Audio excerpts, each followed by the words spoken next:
최근에 팬데믹으로 면역에 대한 관심이 더욱 높아져서 면역 걱정이 아주 익숙해져 버렸죠. 특히 코로나 바이러스에 쉽게 감염돼서 중증으로 발전되는 사람이 있는가 하면 감염되지 않았거나 감염이 됐다고 하더라도 무증상으로 그냥 저절로 낫는 사람들도 있습니다. 결국 이 개인의 면역력의 격차로 인한 것이기 때문에 면역에 대한 관심이 점점 커지고 있는데, 대부분 면역의 중요성을 겉으로만 알지 면역이 정말 무엇이고 진짜 의미를 모르는 분들도 많다고 생각이 됩니다. 그래서 면역에 대한 올바른 이해 없이 건강에 해로운 결정을 하게 될 때도 있습니다. 지금부터라도 내 건강과 직결되는 면역을 제대로 챙길 수 있도록 면역을 읽어드리겠습니다.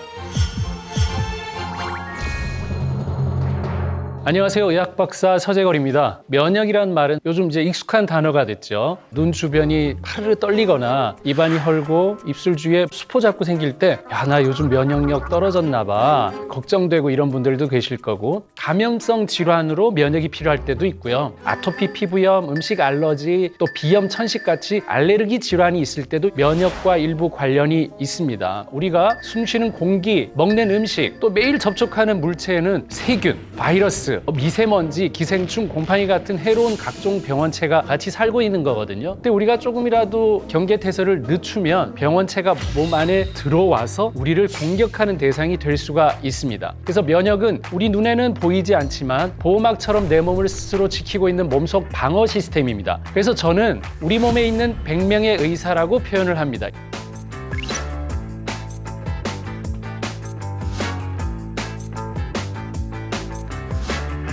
지금 이 순간에도 바이러스나 세균은 내 몸속으로 들어오고 있지만 우리 몸 안에 있는 100명의 의사들이 내가 알아차리기도 전에 면역 반응을 통해서 침입자들을 제거하고 있거든요. 그래서 WHO에서는 아주 건강한 사람은 5%, 병을 앓고 있는 사람은 20%, 병 앓기 전 단계에 있는 사람이 75%라고 얘기를 하고 있습니다. 그러면 이 전 단계에서 진짜 병으로 넘어갈 때 병으로 갈 건지 아니면 병 전 단계에 멈춰 있을 건지에 대해서는 바로 면역이 결정을 하게 돼 있죠. T세포, B세포 이런 얘기 들어보셨죠? T라는 게 흉선이란 뜻이니까 이거 흉선에서 이 면역세포가 있겠구나. 그리고 B는 골수란 뜻이거든요. 이 골수에서도 세포들이 단련되겠구나라는 걸 의심할 수가 있고, 그리고 우리 흔히 면역력이 떨어졌을 때 겪는 증상들을 보면 편도선 제일 먼저 붓잖아요. 편도선 붓는 게 1차 면역기관이다. 야, 림프 부었어 하죠. 림프절에도 면역이 있습니다. 그렇게 신체 여러 기관에는 이 면역 세포들이 존재를 하게 되는데, 바이러스나 세균의 침입에 맞서서 몸 안에 있는 다른 면역 세포들에게 신호 물질인 사이토카인을 보내서 혈류를 타고 온몸에 전달합니다. 그러면 면역세포들은 야, 비상이다 이렇게 얘기해서 면역세포들을 빨리 불러 모으고 싸우는 과정에서 혈류가 증가하고 빨갛게 붓고 통증 일으키는 거, 바로 염증을 발생하는 겁니다. 그래서 밖에서 안 좋은 것들이 들어왔을 때 내가 반응하는 건 좋은 염증인데, 한 달, 1년, 10년 계속되는 염증이냐면 이건 만성염증이 됩니다. 면역이라는 거는 만성염증으로 가는 걸 차단시켜야만 진짜 면역의 의미가 있어요. 이 바이러스나 저 바이러스나 여러 가지 이물질에 계속해서 면역을 소모하게 되면 이제는 질병으로 달려갈 수 있거든요. 만성이 되기 전에 다시 제자리로 돌려놓는 게 진짜 면역의 포인트입니다. 그래서 우리 몸 안의 면역 시스템이 한번 작동이 되고는 다시 제자리로 와 있어야 질병으로 가지 않는다는 걸 여러분들이 기억하시면 좋겠습니다. 이 면역 시스템이 감염된 세포만 딱 죽여서 우리 몸에 유리하게 만들어주면 좋겠는데, 이제 그런 것들이 좀 비켜나갔을 때 대표적인 게 알레르기라고 볼 수 있는데,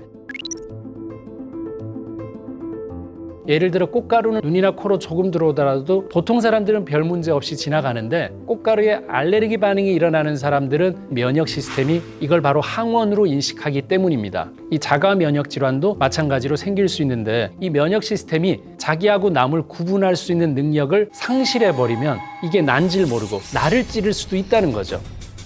칼집 없는 칼을 계속 들고 있으면 나도 찌를 수가 있는 거예요. 자가면역 질환은 인체 모든 장기에 생길 수 있는데, 대표적인 게 뭐냐면 이 손에 생기는 걸 류마티스 관절염 그러지만, 이 소장에 주로 생기면 크론병이고요. 갑상선 기능 저하나 이런 것들도 자가 면역 질환이라고 볼 수가 있습니다. 자가 면역 질환을 치료하기 위해서는 너무 날뛰고 있는 우리 면역 기능을 또 억제해야 되는데 그 억제하는 대표적인 게 스테로이드 같은 걸 쓰거든요. 그리고 면역 억제제를 쓰게 되는데 그렇게 되면 상대적으로 다른 면역도 좀 억제되기 때문에 암이나 다른 감염 질환의 치료에는 또 어려움이 있을 수 있고 살이 많이 찌고 부을 수도 있고 하는 것들도 생길 수가 있습니다. 그러니까 이처럼 면역은 사람을 살리기 위한 강력한 방어 체계이기도 하지만 또 현대에는 또 다양한 질병의 원인이 됩니다. 그러니까 면역이 높다가 좋다는 뜻이 아니라 면역은 균형이 깨지는 순간부터 다 안 좋은 거예요. 그래서 면역에 대해서 제대로 알고 챙기는 게 아주 좋겠습니다. 바이러스 입장에서 살아남는 법은 변화하는 것밖에 없습니다. 결국 이 변이가 바이러스의 진화를 의미하고 우리는 그러면 이 변화된 바이러스의 새로운 면역체를 또 만들어야지 되겠죠. 그걸 만들어내지 못하는 사람이 바이러스 때문에 공격을 당해서 건강을 악화시키게 되는데 결국 우리가 독감 백신을 1년에 한 번씩을 맞는 이유는 조금씩 변이된 새로운 독감 바이러스가 생기기 때문이거든요. 그래서 코로나 바이러스가 토착화가 만약에 된다면 우리도 1년에 한 번씩 이 바이러스에 대해서 독감 백신처럼 맞아야 되는 날이 온다고 생각이 듭니다.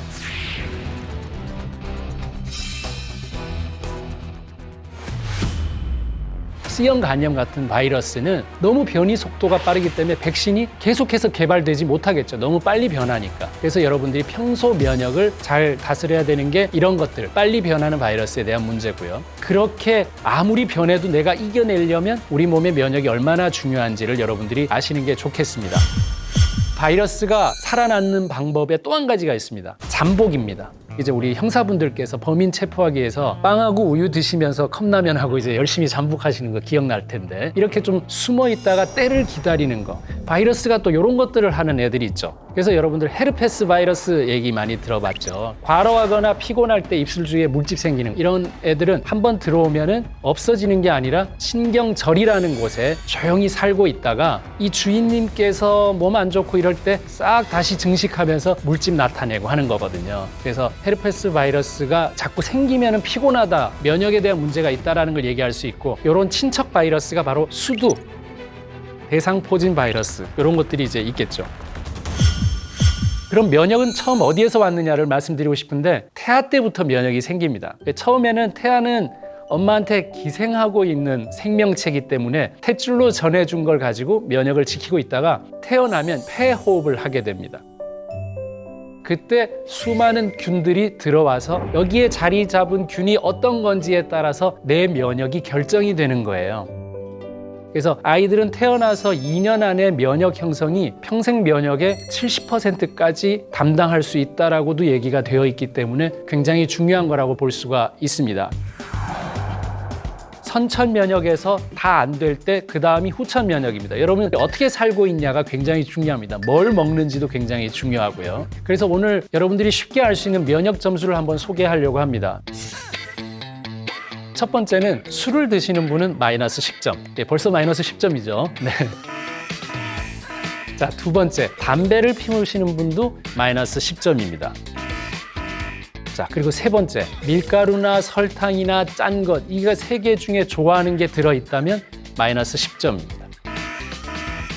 그리고 당뇨나 당뇨 전 단계, 고혈압이나 고지혈증이나 비만 각각 10점씩 마이너스입니다. 이 네 가지 전부 다 갖고 있다면 마이너스 40점입니다.